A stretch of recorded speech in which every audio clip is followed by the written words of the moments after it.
नमस्कार, आप सभी को बहुत बहुत स्वागत है आप सभी का चैनल संकल्प एकेडमी पर। आप सभी जैसा कि जानते हैं, जो ये चैनल है संकल्प एकेडमी, एक तरह से कोई बहुत बड़ी संस्था नहीं है, ना ही कोई बहुत बड़ा यूट्यूब चैनल है, ना ही कोई बहुत बड़ा बैनर है, ना ही कोई बहुत बड़ी कोचिंग संस्था है। ऐसा कुछ भी नहीं है। सिर्फ और सिर्फ जैसा कि आप इसके नाम से जानते हैं, संकल्प, एक संकल्प लेना, उसको पूरा करना। तो अभी तक हमारा जो उद्देश्य रहा है कि आपको जितना भी हम यहाँ पर जितने भी वीडियोस दें वो सब आपके सिलेबस को कवर करते हुए हो, और कोई भी ऐसा वीडियो नहीं हो जो आपको किसी गलत दिशा में लेके जाए। यानी कि आपके जो तैयारी है, जो भी आपने अभी तक के पढ़ रखा है, उससे कुछ गलत तरीके से या उसको आंसर को कहीं तोड़ मरोड़ के पेश करना इसका उद्देश्य नहीं है।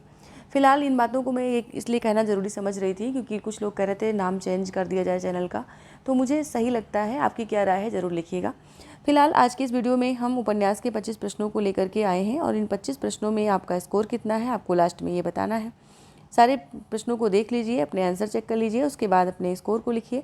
और अभी तक के अगर आपने पुरानी वीडियोज़ नहीं देखी हैं तो चैनल के डिस्क्रिप्शन में उसका प्लेलिस्ट मिल जाएगा, वहाँ से आप अभी तक जितनी भी वीडियोज़ इस टॉपिक से यानी कि समाधान सीरीज के अंतर्गत जो 7000 प्रश्नों की जो सीरीज चल रही है, इसके अंतर्गत आपने अभी तक जितने भी वीडियोज़ मिस किए हैं वो सभी उस प्लेलिस्ट में मिल जाएंगे। और इसके अंतर्गत अभी तक हमने जितना भी वीडियो दिया है, यानी जितने जितने टॉपिक को कवर किया है, वो सभी आपके छूटने ना पाए। जब भी आपके पास समय हो स्पीड बढ़ा के उसको सुनते रहिए। सुनते रहने से बार बार क्या होता है कि याद हो जाती हैं चीज़ें। काम भी करते रहिए और अभ्यास भी करते रहिए। चलिए शुरू करते हैं आज का हमारा पहला क्वेश्चन। किस उपन्यास में हरिजनों के संघर्षमय जीवन की कहानी है? महाकाल, नाचो बहुत गोपाल, अमृत और विष, सुहाग की नूपुर। तो इसमें जो सही ऑप्शन है वो है ऑप्शन बी, नाचो बहुत गोपाल। नाचो बहुत गोपाल जो ये क्या नाम है प्रश्न है, शायद मुझे लगता है ये वाला प्रश्न रिपीट हो चुका है। 100 नंबर और 101 नंबर में यही चीज़ें आ गई हैं। तो ये फिलहाल ये कल के क्लास में क्वेश्चन हो चुका था, और अभी हमारे पास आप स्क्रीन पे देख पा रहे हैं 101 नंबर के 2 क्वेश्चन दिख रहे हैं, यानी ये यहाँ पर एक मिस्टेक है। तो ये फिलहाल 100 नंबर का ही क्वेश्चन था जो कि कल हो चुका है। इसके आगे हम लेंगे अगला प्रश्न। गिरती दीवारें किसकी रचना है? गिरती दीवारें किसकी रचना है? मनमथ नाथ गुप्त, उपेन्द्र नाथ अश्क, भगवती चरण वर्मा, रांगे राघव। इनमें से किसकी रचना है? तो ये रचना है बी ऑप्शन, उपेन्द्र नाथ अश्क की। अगले प्रश्न पर चलते हैं। ये सभी प्रश्न जो आप देख रहे हैं सभी उपन्यास साहित्य पर आधारित हैं। उपन्यास साहित्य के अंतर्गत इन सभी प्रश्नों को हम यहाँ पर ले रहे हैं। तो अभी हमारा जो अगला प्रश्न है वो है, गिरिराज किशोर कृत पहला गिरमिटिया किसके जीवन पर केंद्रित उपन्यास है? ऑप्शन है विवेकानंद, दयानंद सरस्वती, महात्मा गांधी, तुलसीदास। इनमें से किसके जीवन पर आधारित या केंद्रित उपन्यास पहला गिरमिटिया है, ये बताना है आपको। इसका जो सही उत्तर है वो है सी ऑप्शन, महात्मा गांधी। महात्मा गांधी के जीवन को आधार बनाया गया है इस उपन्यास में, पहला गिरमिटिया में।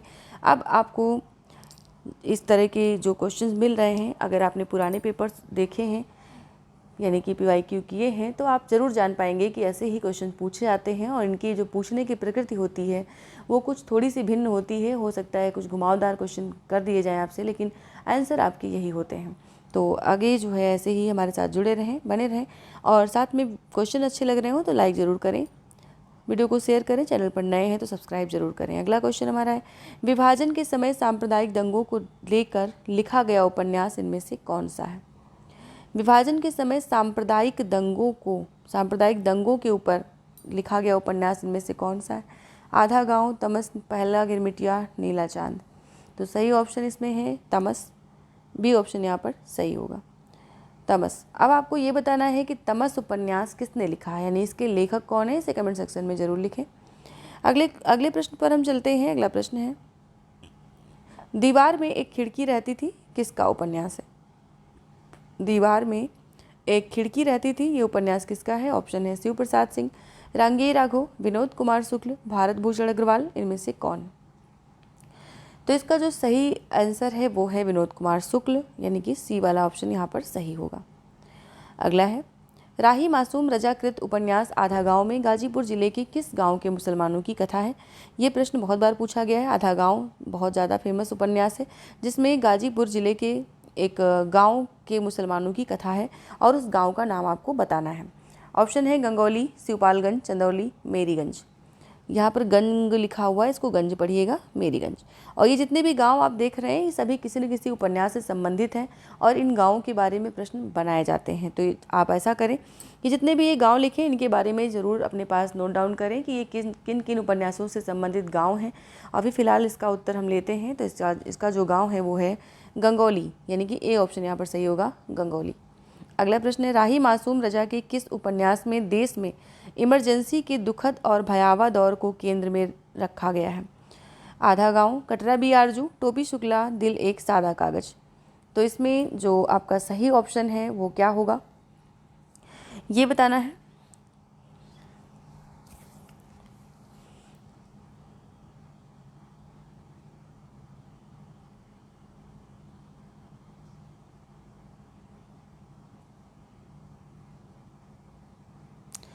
तो इसका जो सही ऑप्शन है वो लेंगे हम सीधे। इसका जो सही ऑप्शन है वो है कटरा बी आरजू, यानी कि बी ऑप्शन। राही मासूम रजा का जो ये उपन्यास है कटरा बी आरजू, इस उपन्यास में देश में इमरजेंसी के समय दुखद और भयावह दौर को केंद्र में रखा गया है। इनके अन्य उपन्यास बहुत पूछे आते हैं, आधा गांव, टोपी शुक्ला, दिल एक सादा कागज, सीन 75, नीम का पेड़ आदि। नेट के एग्जाम में इनका क्रम भी पूछा आता है, पहले से बाद के क्रम में लगाना होता है। तो इस तरह से आप यहाँ पर महत्वपूर्ण प्रश्नों को देख रहे हैं और इनकी एक जो सीरीज चल रही है, श्रृंखला जो चल रही है, उसके अंतर्गत लगभग उपन्यास पे बनने वाले सभी महत्वपूर्ण प्रश्नों को हम लेने वाले हैं। ऐसे ही सभी विधाओं के महत्वपूर्ण प्रश्नों को भी लेने वाले हैं और अंत में पूरे पाठ्यक्रम के ऊपर भी चर्चा, क्योंकि जैसे कि चल ही रही है आगे भी ये कंटिन्यू रहेगी। तो अगला प्रश्न हमारा जो है वो है, मैला आंचल के उपन्यासकार कौन है? ऑप्शन है प्रेमचंद, रांगे राघव, श्रीलाल शुक्ल, फणीश्वर नाथ रेणु। ये बताना है। इसका जो सही ऑप्शन है वो है क्या है? तो फणीश्वर नाथ रेणु, यानी कि डी ऑप्शन। मैला आंचल बहुत प्रसिद्ध उपन्यास है और आप जैसा कि जानते हैं कि ये एक जो है मैला आंचल एक आंचलिक उपन्यास है और आंचलिक उपन्यास होने के साथ साथ इसको हिंदी का पहला आंचलिक उपन्यास होने का भी गौरव प्राप्त है। तो इस प्रकार से फणीश्वर नाथ रेणु का ये उपन्यास, इसके सिवा अन्य भी जो आगे भी क्वेश्चन में आप देख रहे हैं उनमें से भी बहुत बार क्वेश्चन बनते हैं। इनके प्रकाशन वर्ष भी पूछे आते हैं, इनके पात्र भी पूछे आते हैं और इनका वर्ड विषय भी पूछा जाता है। तो अगला प्रश्न है, फणीश्वर नाथ रेणु के उपन्यास इनमें से कौन है? ऑप्शन है परती परिकथा, मैला आंचल, जुलूस, उपर्युक्त सभी। इनमें से कौन है? तो इसका जो सही ऑप्शन है वो है सभी, उपर्युक्त सभी। अगला है प्रश्न, मैला आंचल किस प्रकार का उपन्यास है? मैला आंचल किस प्रकार का उपन्यास है? राजनीतिक, आदर्शवादी, आंचलिक, ऐतिहासिक। पीएचडी परीक्षा 2003 में ये प्रश्न पूछा गया है और इससे भी ज़्यादा बार पूछा गया है, लेकिन यहाँ पर एक ही संदेह मिला है। और आप जानते हैं, आप एग्ज़ाम अगर दे रहे हैं बराबर या पुराने पेपर से आप सॉल्व कर रहे हैं तो उसमें देखते होंगे इस क्वेश्चन को कि कितनी बार ये पूछा गया है। तो इसका जो सही ऑप्शन है वो है सी, आंचलिक। अगला प्रश्न है, बामन दास किस उपन्यास का पात्र है? ऑप्शन है मैला आंचल, गोदान, बलचन्मा, रंगभूमि। ये जो क्वेश्चन ये भी पीजीटी परीक्षा 2003 में पूछा गया था। एक ही परीक्षा में दो क्वेश्चन आपके मैला आंचल से ही आ गए थे, जिसमें ऑप्शन ये सही है ए, मैला आंचल। मैला आंचल के अन्य पात्र भी पूछे आते हैं, जिनमें मुख्य हैं बालदेव, कालीचरण, कमली, डॉक्टर प्रशांत, लक्ष्मी आदि। अगला प्रश्न है, इसमें फूल भी हैं, सूल भी, धूल भी है, गुलाब भी, कीचड़ भी है, चंदन भी, सुंदरता भी है, कुरूपता भी, मैं किसी से दामन बचाकर निकल नहीं पाया। ये कथन किस उपन्यासकार का है? जीआईसी पीजीटी परीक्षा 2009 में ये प्रश्न पूछा गया था और ये नेट के एग्जाम में भी कई बार इसको पूछा गया है। ऑप्शन है प्रेमचंद, यशपाल, रेणु, भीष्म साहनी। इनमें से कौन सा ऑप्शन सही होगा? तो ये कथन जो है वो किसका है? तो सी ऑप्शन, रेणु। रेणु का उपन्यास जो है मैला आंचल, ये मैला आंचल से लिया गया कथन है और ये बहुत ज़्यादा बार पूछा जाने वाला कथन है।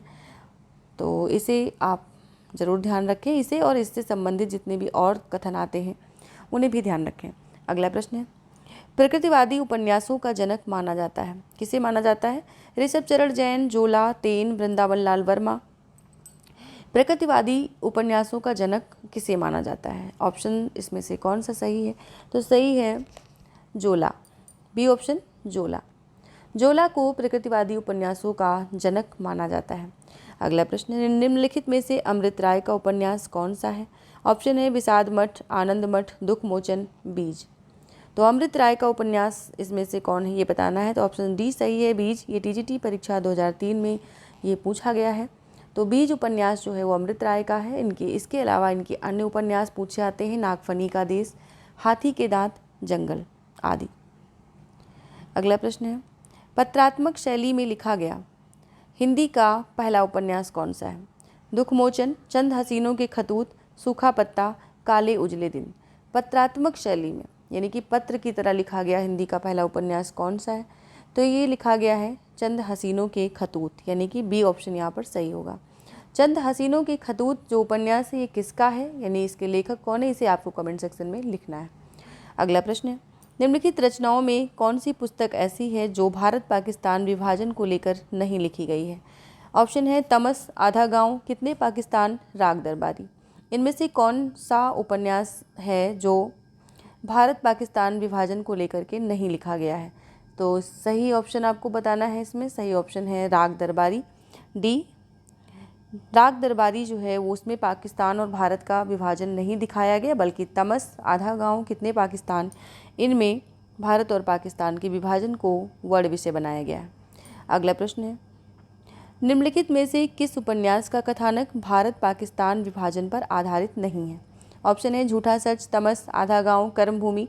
टीजीटी परीक्षा 2005 में ये एक प्रश्न पूछा जा चुका है और इसमें आपको बताना है कि कौन सा कथानक, उपन्यास का कथानक भारत पाकिस्तान विभाजन पर आधारित नहीं है। तो जैसा कि आपने अभी ऊपर ऑप्शन देख ही लिए हैं, फिलहाल यहाँ पर हम सही ऑप्शन को लेंगे। तो सही है इसमें से कर्मभूमि, डी ऑप्शन। कर्मभूमि में हिंदू मुस्लिम एकता एवं दलित किसानों के उत्थान की कथा वर्णित है, जबकि झूठा सच, तमस, आधा गांव, इनमें भारत पाकिस्तान विभाजन पर वर्ड विषय बनाकर लिखा गया है। अगला प्रश्न है, शेखर एक जीवनी को मैं हिंदी के 5 सबसे महत्वपूर्ण उपन्यासों में मानता हूँ। प्रसिद्ध उपन्यास शेखर एक जीवनी के संदर्भ में ये सूक्तिपरक अभिमत इसमें से किसका है? ऑप्शन है डॉक्टर रामस्वरूप चतुर्वेदी, डॉक्टर रामकमल राय, डॉक्टर विद्यानिवास मिश्र, डॉक्टर नामवर सिंह। तो ये कौन है? तो ऑप्शन डी सही है इसमें, नामवर सिंह। शेखर एक जीवनी को मैं हिंदी के 5 सबसे महत्वपूर्ण उपन्यासों में मानता हूँ, ये इन्होंने अज्ञेय के उपन्यास शेखर एक जीवनी के लिए कहा है। अगला प्रश्न है, राग दरबारी नामक उपन्यास के लेखक हैं। राग दरबारी नामक उपन्यास के लेखक कौन हैं? ऑप्शन है निर्मल वर्मा, नरेश मेहता, विवेकी राय, श्रीलाल शुक्ल। टीजीटी परीक्षा 2016 में ये प्रश्न पूछा जा चुका है। इसका सही उत्तर क्या होगा? तो सही उत्तर है डी ऑप्शन, श्रीलाल शुक्ल। राग दरबारी श्रीलाल शुक्ल का बहुत प्रसिद्ध उपन्यास है। इसमें जो ये उपन्यास है इसके ऊपर एक प्रश्न आपको नीचे और दिख रहा है, इस पर बात करते हैं कि श्रीलाल शुक्ल के उपन्यास राग दरबारी का रंगनाथ की वापसी शीर्षक से नाट्यांतर किसने किया? गिरीश रस्तोगी, कुसुम कुमार, शोभना भूटानी, शांति मेहरोत्रा। इसमें से किसने जो है राग दरबारी का रंगनाथ की वापसी शीर्षक से नाट्यांतर या नाट्य रूपांतर किया है? वो हैं ए ऑप्शन, गिरीश रस्तोगी। अगला प्रश्न है, मुझे चांद चाहिए। मुझे चांद चाहिए किस विधा की कृति है? ऑप्शन है नाटक, कविता, उपन्यास, कहानी। इनमें से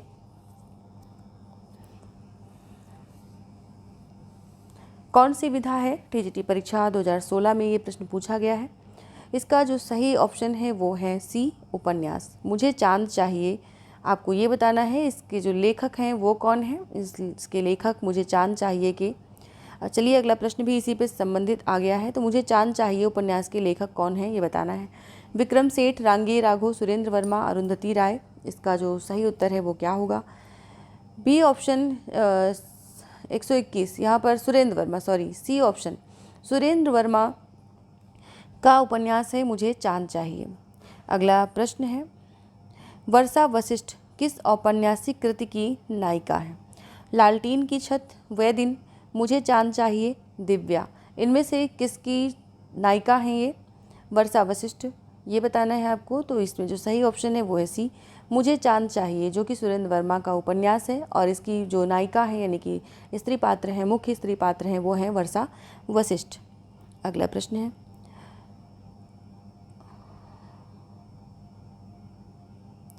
अशुद्ध युग्म है, इसमें बताना है अशुद्ध युग्म कौन सा है। नीला चांद, शिव प्रसाद सिंह, महाभोज, उषा प्रियंवदा, सारा आकाश, राजेंद्र यादव, मुझे चांद चाहिए, सुरेंद्र वर्मा।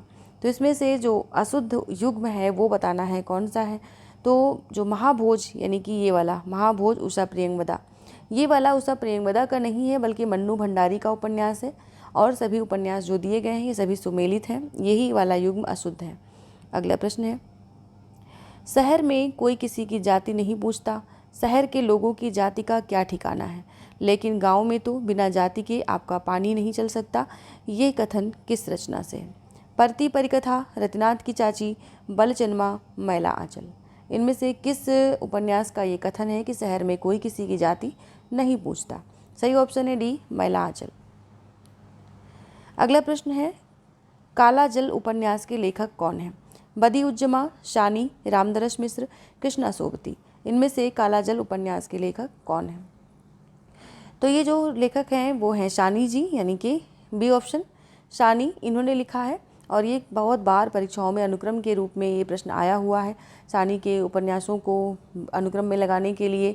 और प्रस्तुत हाँ, काला जल जो रचना है यानी उपन्यास है, इसके लेखक बहुत बार पूछे जा चुके हैं, और इसके संबंध में हमने यहाँ पर कोई सन नहीं दिया है किस परीक्षा में किस सन में ये पूछा गया है, लेकिन फिर भी ये बहुत इंपॉर्टेंट रचना है, बहुत इंपॉर्टेंट उपन्यास है, तो इसे ज़रूर आप पढ़ें, ज़रूर ध्यान रखें। इसके वर्ड विषय को भी पढ़ लीजिएगा।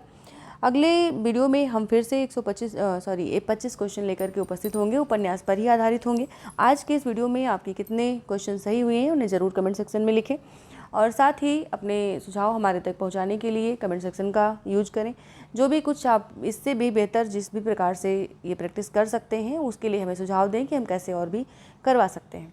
साथ ही हर दिन यानी सोमवार से शनिवार रात 9 बजे जो आपको ये क्लास मिल रही है, इसमें ऑब्जेक्टिव क्वेश्चन करवाए जा रहे हैं। ये सभी objective question TGT, PGT, LT grade, net परीक्षा से संबंधित हैं। इनके पूरे पाठ्यक्रम को कवर करते हुए दिया गया है। और साथ ही अभी तक अगर आपने चैनल पर विजिट नहीं किया है ज़रूर करें। प्लेलिस्ट आपको डिस्क्रिप्शन में मिल जाएगी, जितनी भी टीजीटी, पीजीटी से संबंधित वीडियोज़ दी गई हैं वो सभी आपको प्लेलिस्ट, यानी हमारे चैनल पर जितनी भी प्लेलिस्ट बनी हुई उन सभी के प्लेलिस्ट के लिंक जो है आपको डिस्क्रिप्शन में मिल जाएंगे।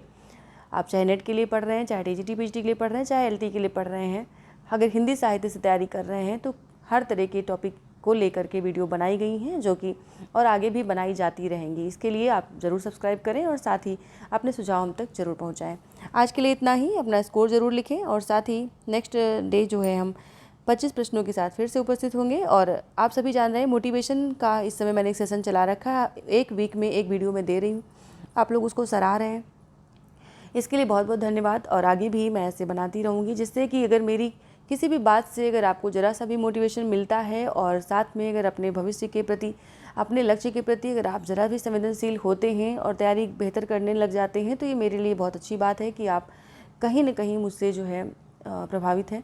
तो मैं चाहती हूँ कि हाँ, अगर मेरा अनुभव जितना भी अभी तक रहा है उसके आधार पर मैं जो भी आपको बात बताती हूँ, जो भी आपसे बातें शेयर करती हूँ, उनसे आपका भला हो और आप अपने लक्ष्य को पाने में जुझारूपन से जुड़ें। आज के लिए इतना ही, कल रात 9 बजे फिर मिलते हैं। सभी को धन्यवाद, शुभ रात्रि, गुड नाइट।